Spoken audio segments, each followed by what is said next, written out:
Jiwa bela diri tiran surgawi. Atau, Heavenly Tiran Martial Soul. Bab 6, Jenius Ling Feng. Meskipun diharapkan setelah menyempurnakan kekuatan banteng pemberani, itu akan mampu menembus, tapi itu hanya harapan. Sekarang Ling Xiao secara pribadi telah mencoba kekuatan penghancur yang dibawa oleh kekuatan kekerasan ini. Dia sangat bersemangat. Tidak ada jalan yang tak tertandingi, dia pikir butuh waktu sebulan untuk menerobos ke seni bela diri tingkat kedua. Tapi dia tidak ingin menerobos pada hari ketiga setelah mendapatkan jiwa bela diri gunung dan sungai. Jika momentum ini berlanjut, masa depan benar-benar tidak terbatas. Peta gunung dan sungai berubah lagi, awan menyebar sedikit lagi, dan sebuah keluarga muncul. Hanya saja keluarga ini bukanlah manusia, melainkan klan iblis banteng, salah satu dari 10.000 ras kuno. Mereka semua bertubuh kepala banteng, tubuh mereka sangat kuat, dan mereka memiliki kekuatan yang sangat menakutkan. Apa artinya ini?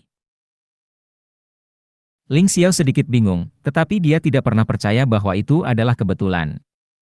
Dia baru saja melatih kekuatan banteng ke tingkat yang sempurna, dan ada orang-orang dari klan setan banteng di desa. Jika ada hubungannya, dia benar-benar tidak akan mempercayainya. Namun, percuma memikirkan hal semacam ini, sekarang mari kita pikirkan bagaimana menghadapi kompetisi tahunan keluarga Ling. Kompetisi ini adalah satu-satunya kesempatan bagi murid luar untuk berhasil. Dimungkinkan untuk mendapatkan hal-hal yang biasanya tidak tersedia melalui kompetisi sebesar itu. Tentu saja Anda harus mendapatkan peringkat. Semakin cepat kekuatan ditingkatkan, semakin ambisius orang ini. Di masa lalu, Ling Xiao tidak pernah bermimpi menjadi seorang seniman bela diri dengan tingkat seni bela diri di atas 3, karena dia merasa itu terlalu jauh dan terlalu tidak realistis. 9 tingkat seniman bela diri, tingkat pertama hingga ketiga adalah tahap kebangkitan, dan mereka juga merupakan prajurit tingkat terendah yang dikenal sebagai pelajar seni bela diri oleh dunia.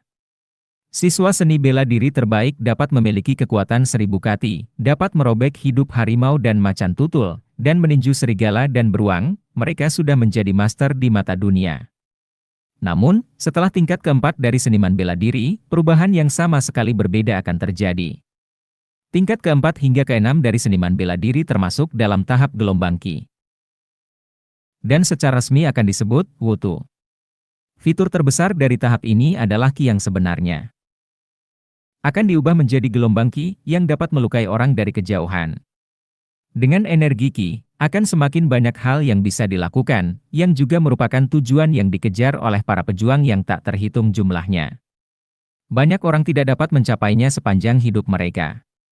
Tapi sekarang, Ling Xiao merasa sangat kuat bahwa dia mungkin memiliki kesempatan untuk menjadi seorang pejuang. Mimpi ini bukan lagi ilusi, tetapi menjadi sangat nyata dan dapat digenggam. Sambil makan, Ling Xiao dengan bersemangat memberitahu kakeknya berita bahwa dia telah menembus seni bela diri tingkat kedua. Pria tua itu sangat terkejut, setelah menonton latihan Ling Xiao, dia akhirnya mempercayainya dengan air mata berlinang. Anak baik, kakek bisa melihat kemajuanmu, bahkan jika dia meninggal, dia akan puas. Kakek, setelah aku mengikuti kompetisi tahunan, aku akan meminta dokter terbaik untuk menyembuhkan lukamu. Percuma mengatakannya, mengetahui bahwa tulang rusuk kakek patah, tetapi dia tidak punya uang untuk mengobatinya, yang membuat lelaki tua itu sangat kesakitan sehingga dia tidak bisa tidur nyenyak di malam hari. Tapi satu-satunya yang bisa dilakukan Ling Xiao adalah membuat kemajuan dengan putus asa.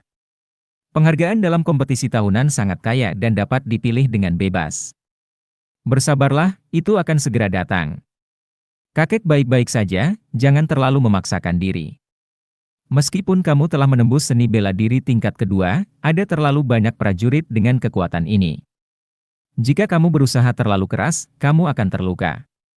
Pikiran lelaki tua itu sangat sederhana, dia tidak ingin Ling Xiao terluka karena dia. Tapi pikiran Ling Xiao sama sederhananya, untuk menyembuhkan luka kakeknya dan menonjol, dia pasti harus mendapatkan peringkat yang bagus dalam kompetisi tahunan ini. Masih ada waktu, pergilah ke paviliun perpustakaan untuk memilih seni bela diri tingkat tinggi yang cocok untuk Anda. Dengan keterampilan bela diri yang lebih baik, saya yakin kemajuannya akan lebih cepat. Paviliun perpustakaan, seperti namanya, adalah tempat pengumpulan buku-buku, selain beberapa buku sejarah keluarga-keluarga Ling, sebagian besar adalah buku-buku seni bela diri klasik. Setelah makan, Ling Xiao tidak sabar untuk lari ke paviliun perpustakaan, meski banyak orang menunjuk ke arahnya di sepanjang jalan. Tapi dia tidak peduli.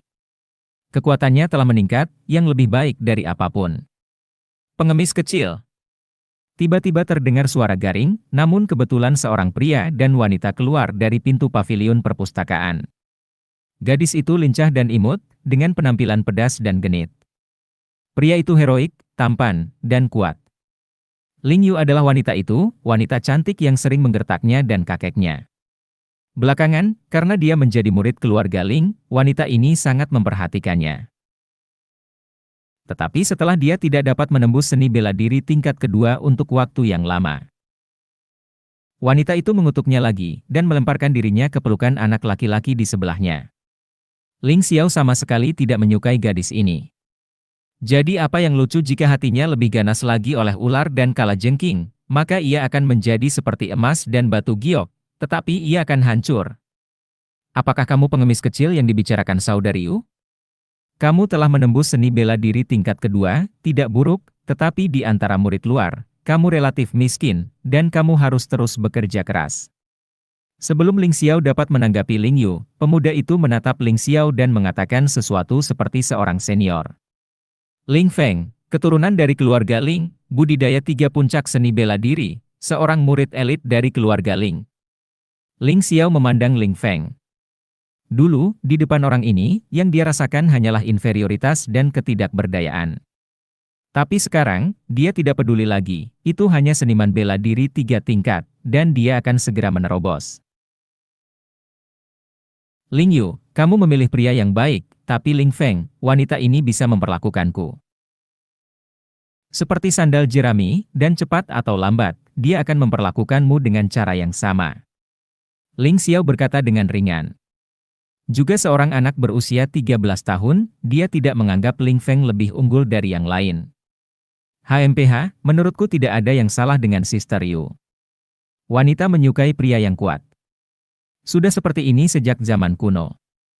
Ling Feng mendengus dingin. Ling Xiao terkekeh dan berkata, apakah kamu begitu yakin bahwa kamu tidak akan pernah disalib atau disusul olehku? Tentu saja. Ling Feng berkata dengan bangga. Oke, karena itu masalahnya, aku tidak akan mengatakan apa-apa lagi. Tenang saja, aku masih harus pergi ke paviliun perpustakaan.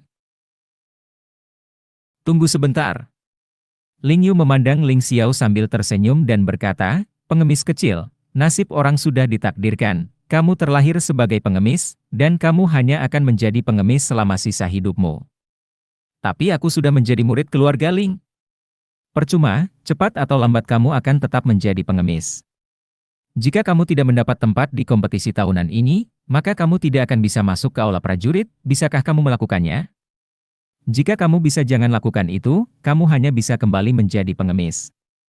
Ling Yu berkata dengan bangga. Tentu saja, cara lain adalah dengan patuh menjadi pelayan keluarga Ling. Misalnya, bergaul dengan saudaraku Feng. Dia bisa melindungimu dari intimidasi Ling Chong. Seringai menghina muncul di wajah Ling Xiao, bahkan ketika dia tidak memiliki jiwa bela diri gunung dan sungai. Dia tidak pernah ingin menjadi budak siapapun di masa lalu. Terlebih lagi, dia tidak seperti dulu lagi, Ling Chong dan Ling Feng, cepat atau lambat mereka akan diinjak-injak di bawah kakinya, biarkan aku menjadi budak? Lucu. Apakah tidak ada yang memberitahumu bahwa Ling Chong telah dipukuli sampai ke ranjang rumah sakit olehku? Ling Xiao berkata dengan ringan. HMPH, kamu sampah, dan Ling Chong juga sampah.